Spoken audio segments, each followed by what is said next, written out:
Google is a search engine. It allows us to search the web. And it's also a company that really focuses on innovative technologies and organizing the world's information.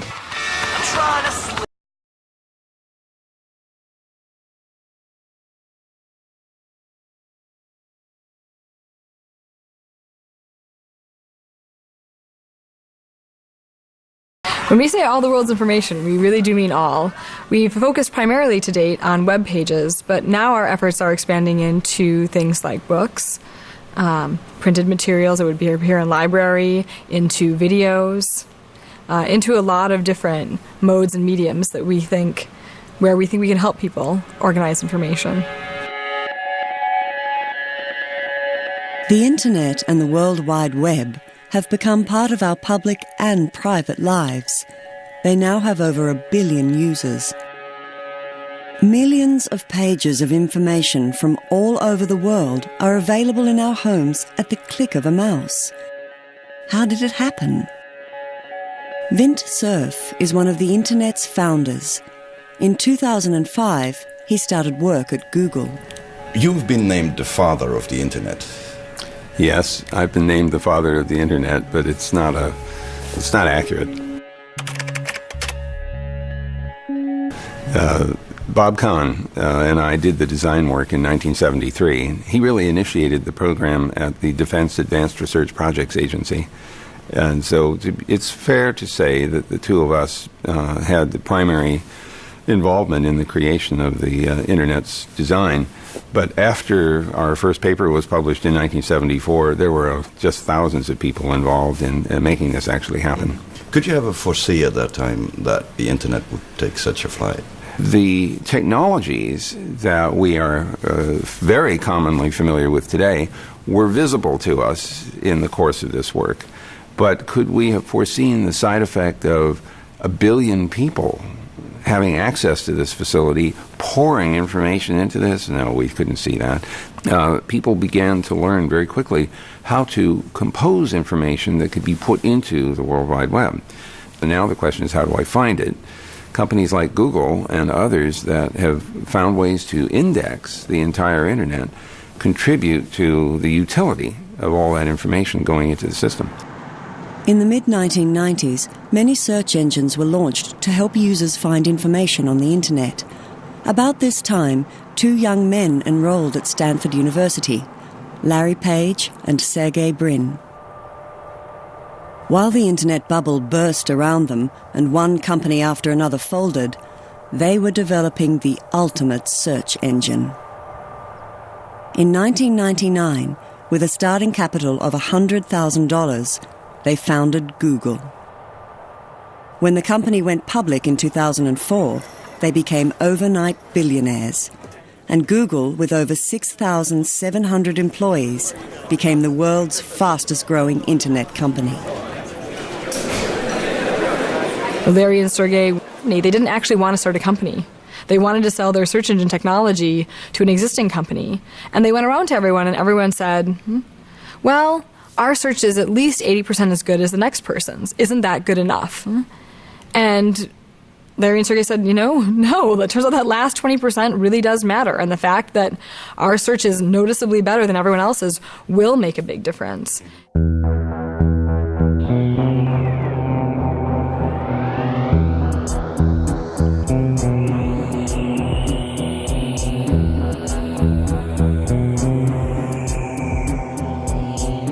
Two students who wanted to make the best search engine. That's how Google started. But how does such a search engine work? What is behind that screen? Right, a ton of algorithms that determine what we show and when we show it. So for example, if you were to do a query on the keyword flowers,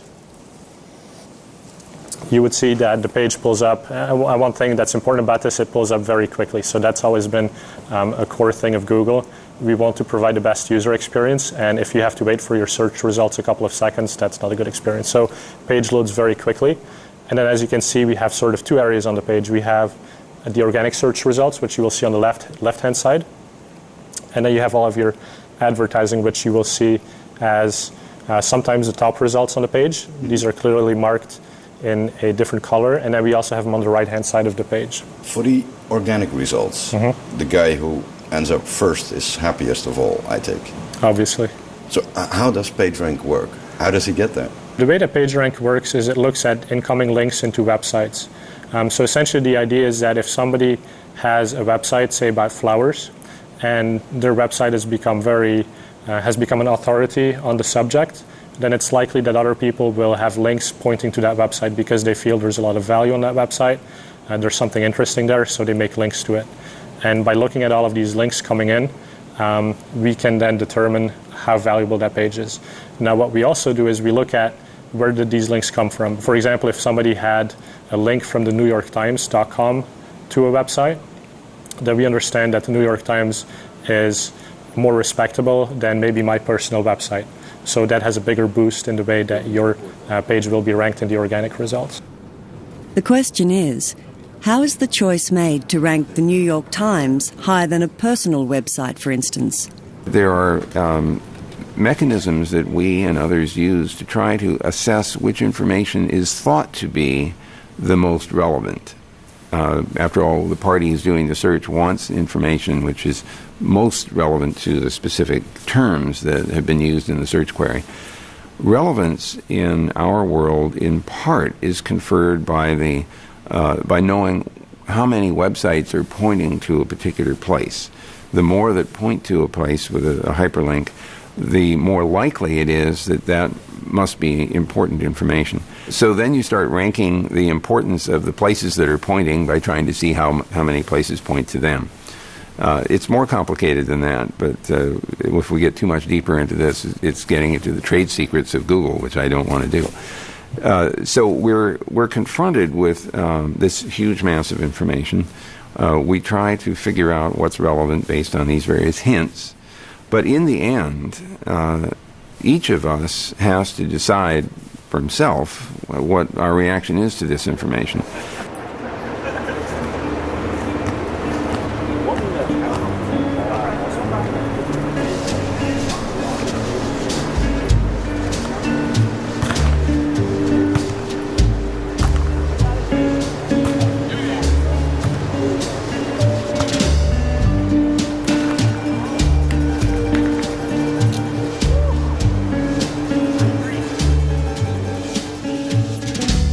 In 2005, Google had a gross turnover of $6.1 billion US dollars and a net profit of $1.5 billion.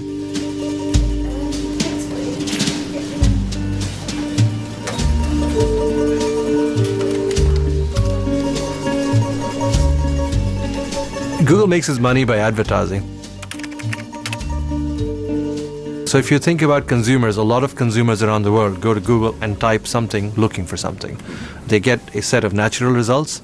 At the same time, there are people who have something to offer. So if I type mobile phones, I can get a natural result based on what's popular. At the same time, there are people who want to tell the consumer, listen, I have an interesting offer or interesting thing about mobile phones. So we, on the right side of our pages, have introduced the concept of advertising, which is done in a very democratic way, that if three people, A, B, and C, want to advertise, they bid against each other how much they want to pay to be the top advertiser.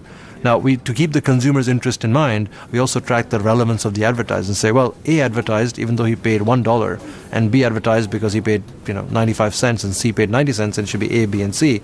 Well, we check, when we advertise against this keyword in this fashion, A, B, and C, is A getting a lot of clicks, is B getting a lot of clicks, or is C getting a lot of clicks? If C is the most popular, most relevant ad compared to that, we actually provide a balance between money and relevance. So that means a furniture maker, for instance, with a small advertising budget could compete with IKEA? Or Of course.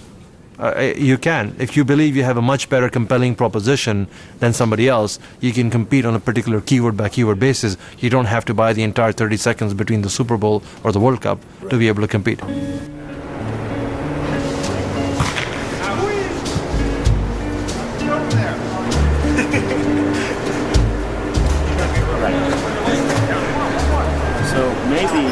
So like on the agenda here it says like the day after you go, then we're going to... So when I look at the Google employees, it's kind of funny because I went to school at Stanford in the area, and when I joined Google, I started seeing a lot of my buddies from Stanford or people who live next door to me in the dorm rooms.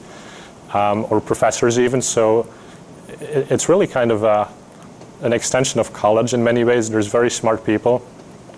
Just the types of things that we do as far as the cafeteria setup, the gyms that we have, and also the culture of the people and the way that they like to work and the way that they're always working. They're working hard, they're playing hard, all at the same time. Very similar to college, so that's kind of how I would describe it. And the people are definitely one of the best parts of working here. Would you say Google is employing the smartest people in the industry? I would think so.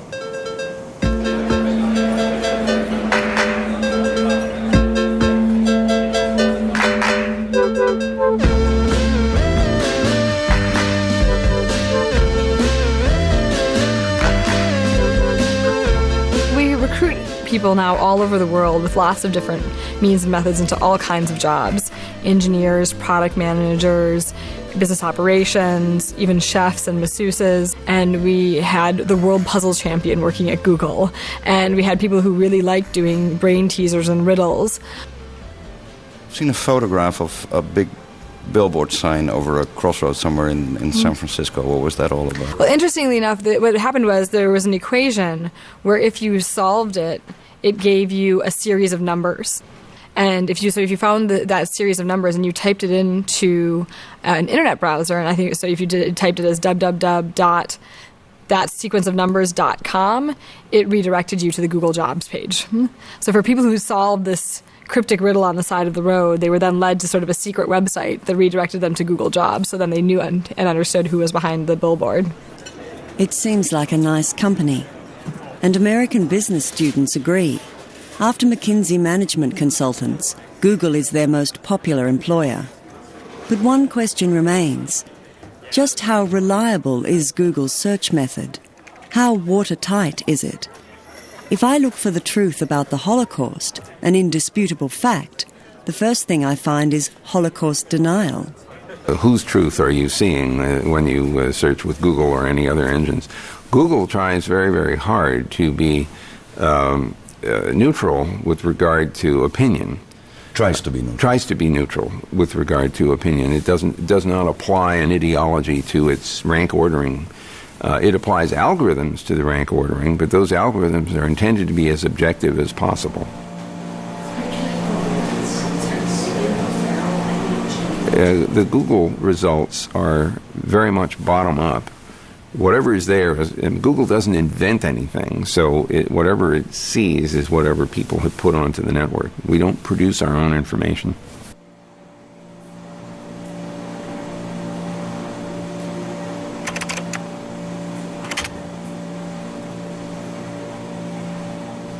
So if we take 9/11 as an example, it's possible that the conspiracy theory might be the most popular thing, that more people are busy talking about conspiracies than they are about the official reports that come out.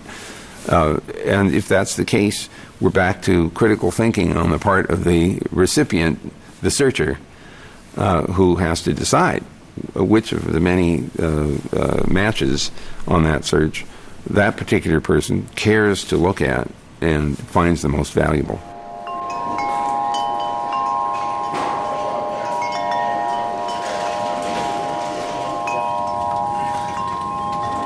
Can a search engine be objective? Can one point of view on all information be fair?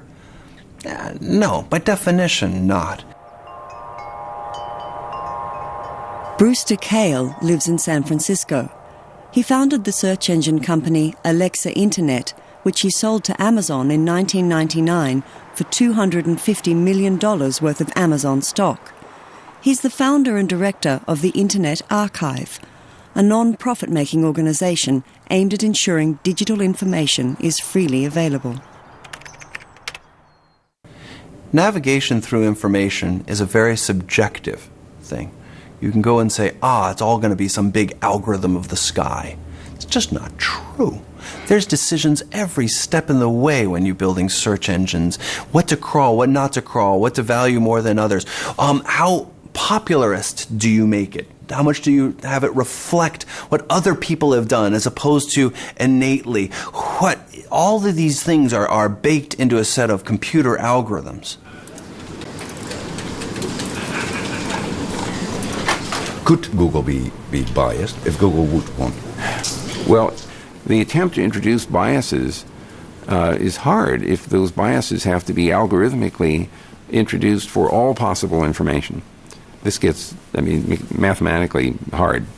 And second, I think there is a fundamental belief within the Google community that an unbiased result is the most important thing that we can offer to people, and let each of the searchers decide for themselves which is of interest to them.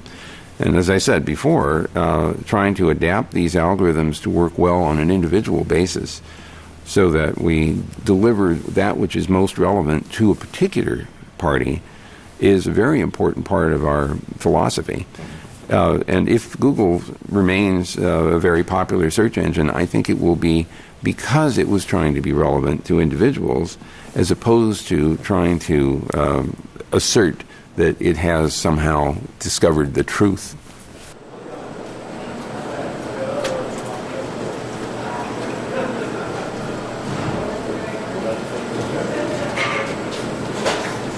Our company's motto, if we have one, I would say, is "Don't be evil." It's actually a good story. When we were small, we were mostly engineers. All the employees were engineers. When we hired our first business people, some of the engineers were really concerned about would that change the way we did business, and also would it change the types of products we built. And so there was an engineer named Amit who has very neat, tidy handwriting that I refer to as Patel Sans Serif, and that's his last name. And he decided that he would go and leave a note on the board for the business people because he knew they had a business meeting where they were going to be trying to sell some of Google's products. So unbeknownst to the business people, he wrote in the lower corner of the whiteboard, "Don't be evil." So in the middle of the meeting, the business people spotted it and realized it was a note from Amit about how he wanted them to conduct the meetings. And it just sort of stuck from that. How does that motto have a bearing on, let's say, the culture of the company? I think that it means that we feel that we can make money and have a successful business without sacrificing our ethics or our principles or the interests of our users.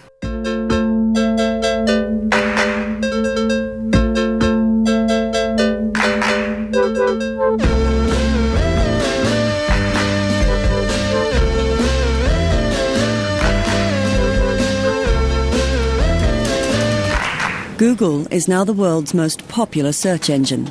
It has a market share of almost 60%, and Google is still growing. I'm working on machine translation, where then, so the goal is to translate from one human language into another human language.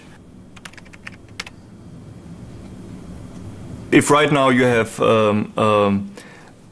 you want to find out something, and you type a query in Google, and you might not find the answer just because in those languages in which you perform a search and in which you can perform a search, there is just not the answers there. But there might be a Chinese web page which has exactly the thing you're looking for. Right now, you wouldn't find it. And so in order to provide basically access to information that everybody in China can access the English web and the German web, the French web, the Dutch web, all those texts which otherwise are just behind a wall. We can significantly improve over the existing state of the art by learning from large amounts of existing translations. For example, European Union has large amounts of text which are in all official European Union languages. United Nations have texts which are in all the official United Nations languages. So it is that the computer learns basically those rules automatically from large amounts of data. That's the reason why you chose to be here? Or? Right. That's one of the reasons why I chose to be here, because here for this kind of research, it's a place where you have both the computational resources to be able to use large amounts of data, and you have the large amounts of data to train those systems. Okay. And you have it's basically part of the core mission of Google to organize the world's information, make it universally accessible and useful, and so machine translation is here an essential goal. So it's just perfect. Google's huge databases enable it to provide a growing number of services. The more data Google has, the higher the quality of these applications. But that same data contains all the information on the search behavior of Google users. How does this affect their privacy?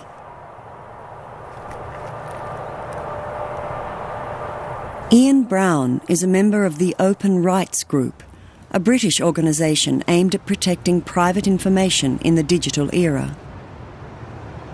I think Google's aim to make all of the public information in the world available is admirable, and I certainly use it many times a day myself. A lot of people on the internet do.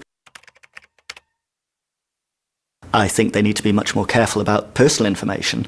I don't want all of my personal information made available to the UK government, for example, and that's why increasingly I am careful about how I use Google, and I certainly wouldn't use services like Google Mail, where they are storing a lot of sensitive information in my email messages, and I think I'm increasingly concerned about searching for sensitive information using Google. Are you? Because I wouldn't want a lifelong record in Google's vast database of, say, when I was younger, if I'd been interested in sexually transmitted diseases, which a lot of university students are, for example. That isn't something you necessarily want to live with you for the rest of your life.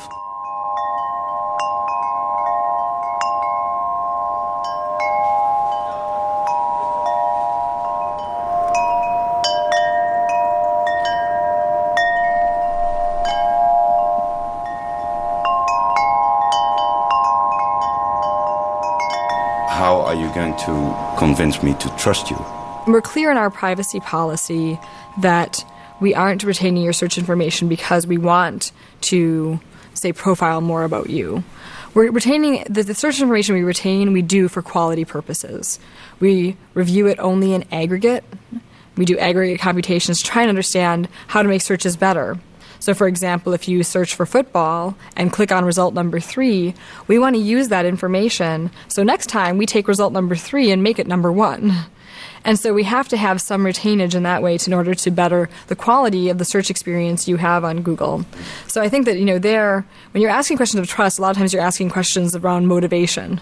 The person that you're trusting, what are they motivated to do? And we've been pretty clear that our motivations in keeping the search information that we keep is, in fact, to improve end-user quality. But does that require retaining it for an indefinite period of time? I mean, you could also retain it for like 30 days or... Interestingly, we found that we've had some innovations that have required us to retain the information for longer than 30 days. So, for example, the Google spell checker, our Did You Mean feature that appears on Google, has been built using long periods of data around someone issuing a query and then issuing another corrected query right after that, and us learning those corrections. And it actually takes more than 30 days worth of data to build the world-class spell corrector that we have. Google aren't being careful enough, I don't think, to anonymize information they store about you. They've said publicly that they do keep records of the search terms that come from your computer linked to the internet address of your computer, and potentially that can be linked back to you, especially if you sign up for Google services like Gmail. So I don't think that they can honestly say that the potential isn't there for them to misuse some of this information.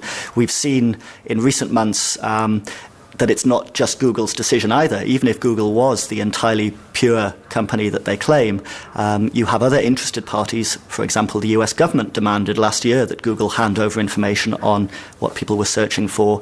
So even if Google aren't abusing personal information, that doesn't stop other people coming in and trying to get access to that information. How can you take fears away? This is a big brother company.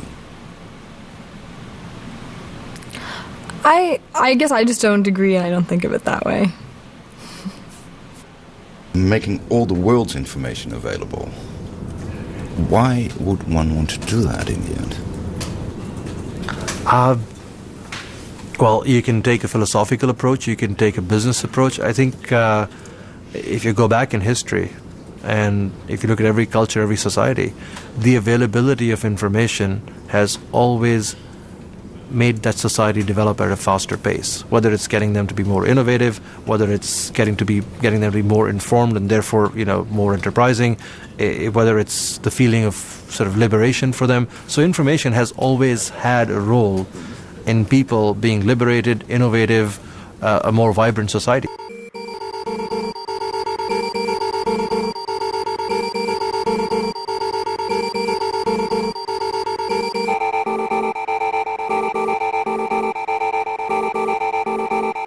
What's very fascinating is so far we've had one approach to information, which is, dear consumer, pay attention, I'm going to give you some information. And if you don't log into your TV at 8 p.m. tonight, you're going to miss that information forever. Or, dear consumer, pay attention, tomorrow morning's newspaper is going to talk about how fantastic it is to travel to Spain. Well, consumers are not like that. We don't like to be programmed. You and I want it when we want it.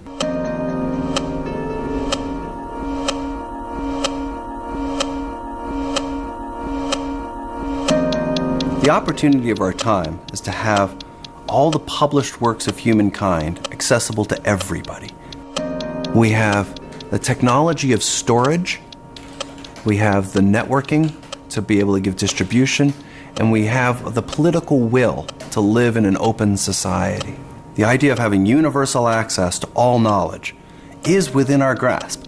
We could build the Library of Alexandria and not just have all the great works in one place, but to make it accessible to anybody all over the world.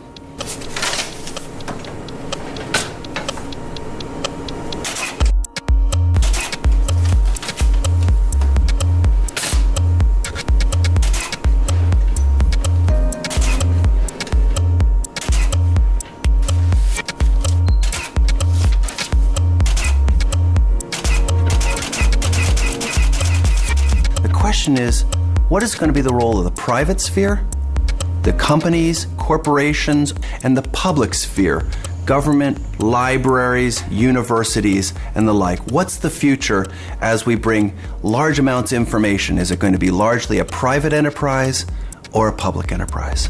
That's one of the great questions of this time. Google Book Search is a historic effort to make the full text of all the world's books available and searchable through a single search box on Google.com. Google Book Search was really an effort to say, wow, there's all this great, really interesting information that's available in books that currently isn't searchable through Google today. So it's an effort to go and make all of the text, books for years have been the historic vehicle through which ideas have been transmitted, to make that information searchable through Google. We've currently partnered with 6 libraries around the world, one of which is Stanford University, and we're working closely, they're our neighbors here, and we work closely with them to digitize the materials in their collection and make them searchable online.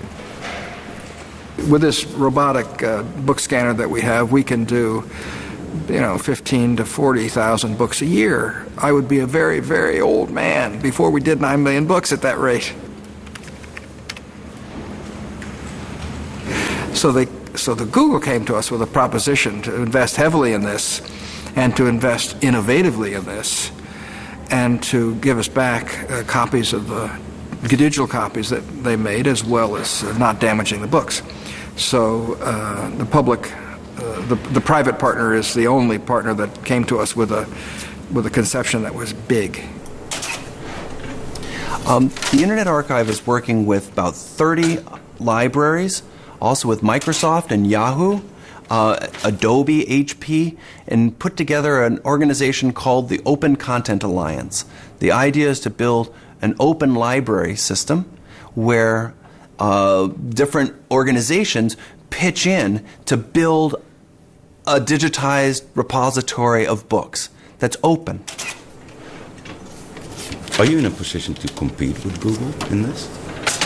Actually, I'm hoping that Google turns slightly to the left and decides to join the Open Content Alliance and make their books available in the same way. Is it likely that they will? There have been discussions over the last 6-7 years, but they haven't proceeded yet. Google, through Google Book Search, has developed a proprietary technology for the digitization of books. That is a really interesting technology in that it is a non-destructive technology. So we can go to these libraries that have really valuable collections and scan them in a way that does not destroy them or damage them in any shape or form. Would there be a chance for us to see how it's working? The digitization machinery. At this point, we're not making that available to non-partners. What is the interest of Google? First, I think that they do it because they know they will build traffic to their site. I do think they also have a philanthropic point of view, an missionary point of view.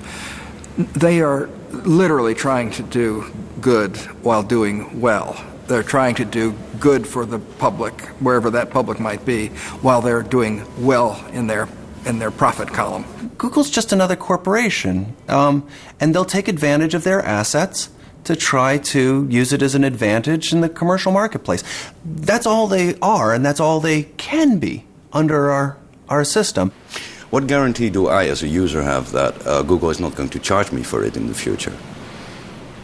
Well, I mean, today the Google Book Search is a service that's available to users at no cost, as many Google services are. I think most, and this is the current plan for the product: is that we will continue to provide access to this information and to these public domain books at no cost to our users. Books, it's who we are, it's our literature, it's what we've built up over millennia. And the idea of whether those books are going to be in the public sphere or privatized as we go through a digitization round is very much in the air. There are many that say, it's perfectly fine if one company owns it. I'm sure they'll, make it available under reasonable licensing terms, but it's okay. Why don't we just let Google do it? And there are others that say, no, this is who we are. We want to be able to not have to ask permission of a company to do research with these books. If it's up to one company to say yes or no for any particular type of research, have we really won? Or are we living in a sort of scary Orwellian world?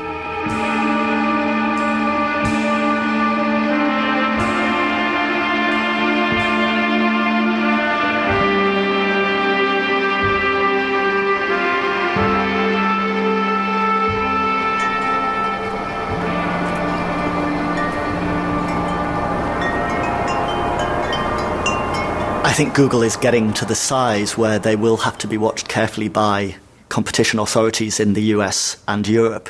I don't think they are right now behaving in a particularly monopolistic way with services like Google Print, for example, where they are scanning books from several very large libraries.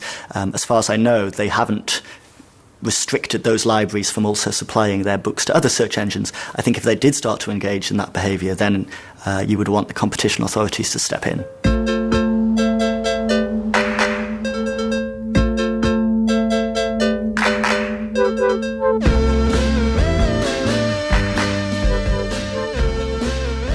In the meantime, Google has been developing new applications at a furious pace on a worldwide scale.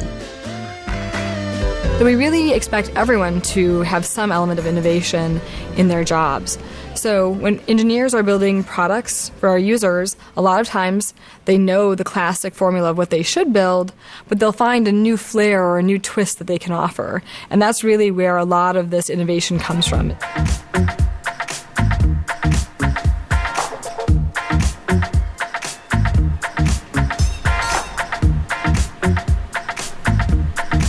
That said, a lot of the innovation we do have comes from 20% time. And that's where we offer to our employees that they can spend 20% of their time, 1 day a week, doing whatever it is they feel most passionate about.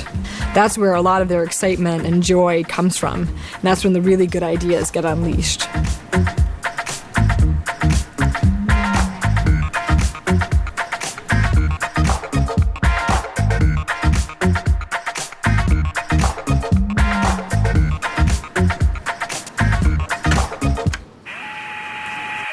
This is a test voice clip sent over Messenger as well as over Skype.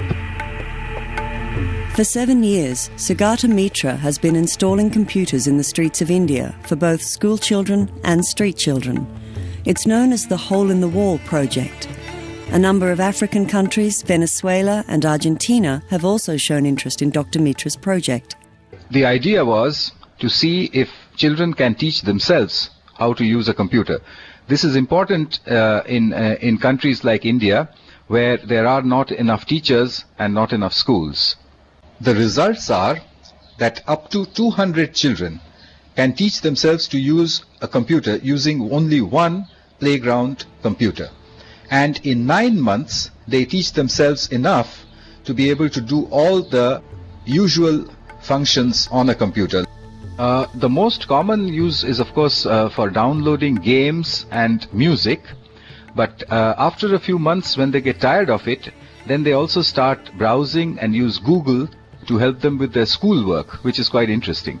They use Google to search for things that they have read in the school, and also for generally things that they are curious about. I haven't seen them use anything else other than Google.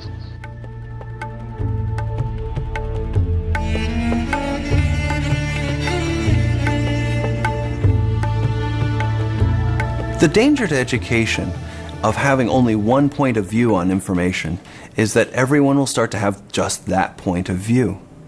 It'll be self-reinforcing. And that's not how one develops critical thinking. One develops critical thinking by contrasting, by comparing. And it's not just in individual works, but how are things presented. So if we were to have our school kids only use one encyclopedia and not have any access to any other encyclopedias or any other books in the library, wouldn't that be tragic? I mean, we wouldn't do that. Of course we wouldn't do that. We would want to have different points of view, and you compare and you contrast. You go and open it up and go and say, okay, what did this one say? No, what did this one say? No, they're kind of different. Isn't that interesting that they're different? So it's crucial that we keep the world an open place for open publishing and making it so that people, kids, adults, ourselves, can have access through many different ways and different lenses on the same information. This is an interesting issue about what happens if there's only one search engine which is dominant. Will its truth be the only thing that everyone pays attention to? Well, one could say that same thing of newspapers and television programs and things like that, which become sort of a dominant influence on the thinking of the time.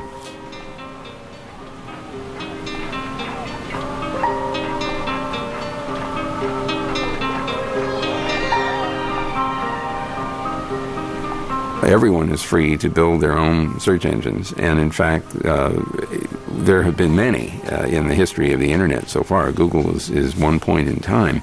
There may be other Googles in the future. Do other search engines stand a chance?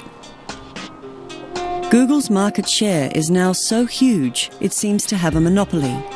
The company continues to develop new applications, and it's well on its way to bringing all the world's information under one roof. This may be convenient, but isn't such a monopoly dangerous?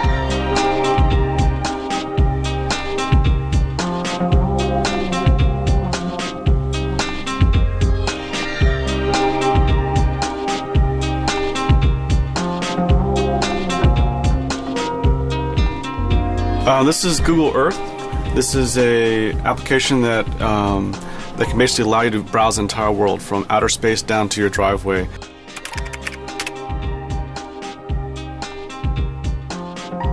In this case, I'm going to the Grand Canyon, and you can see all the detail all the way down into the canyon here. Over time, we're trying to get the whole world covered as much as possible so that anybody can see their house, then go from where they grew up to where they went to college to where they work, and be able to see that data and be able to capture that long tail of people that exist in the world.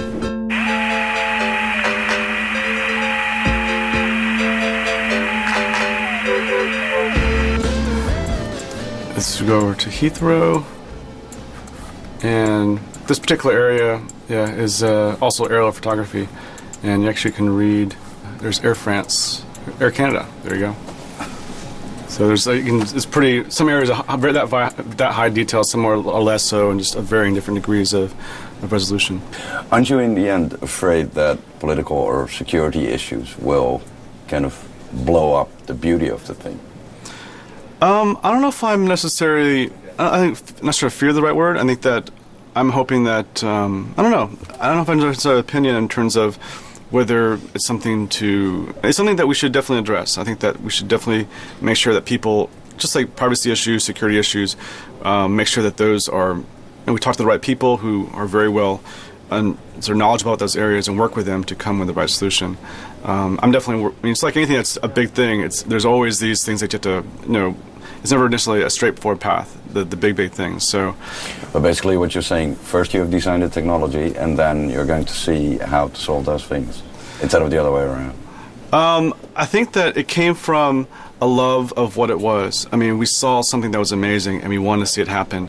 And anything that you see any big technology, I think that changes the way the world thinks and the way people perceive the world will cause people to, to react in different ways. And this is one of those type of technologies, I think. Well, I really view us as computer scientists. So we can analyze a problem and we can solve a problem. But we're not governmental officials. We're not policy makers on a global scale. We're simply responding to the needs of our users. With all due respect, it sounds almost naive, considering the scale on which Google works. I'm sorry, but that's my perspective.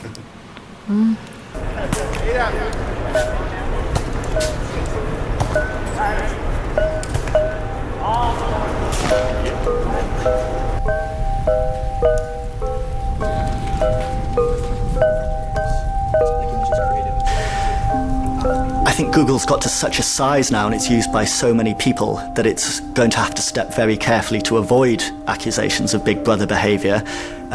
However, in a couple of specific areas, I think it's already crossed that line. I think, for example, with freedom of expression, what they are doing in cooperating with the Chinese government in censoring the search results they give to Chinese users is very dangerous. What they are doing in terms of storing information about their users, about the kind of things that you're searching for on Google. If you're using other Google services like Google Mail or Google Calendar, then they potentially have even more information about you. And I think people are rightly very concerned about how they will make use of that information.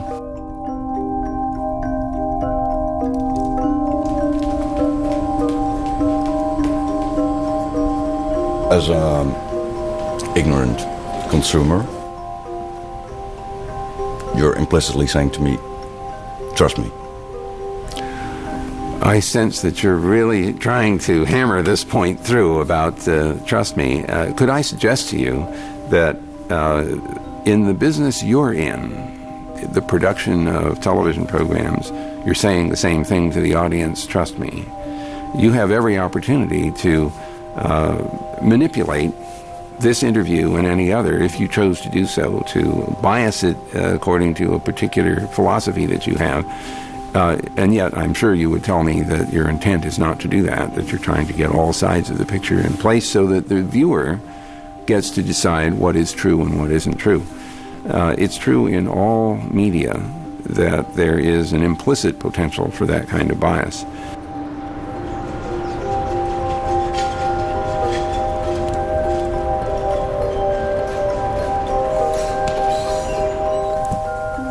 I think it's really important for governments and consumers to make sure that we don't ever see a situation in which a single company like Google becomes a monopolist over the information out there on the internet in the world's libraries, because then you do get a Ministry of Truth style situation where you can control and with technology fine-tune in a way that was never before possible the reality that is presented to users. I like a phrase from a campaigner in the US called John Perry Barlow, where he said censorship is the editing of collective human consciousness. And I think that explains it well. It would be very easy to deny information to people, to manipulate their views, try to manipulate their behavior, if you could control very carefully the information they had access to. We certainly already have seen the dangers of that in Europe with the mass media. That's why we have laws on media diversity. And I think we do need to be careful that we never end up in that situation on the internet.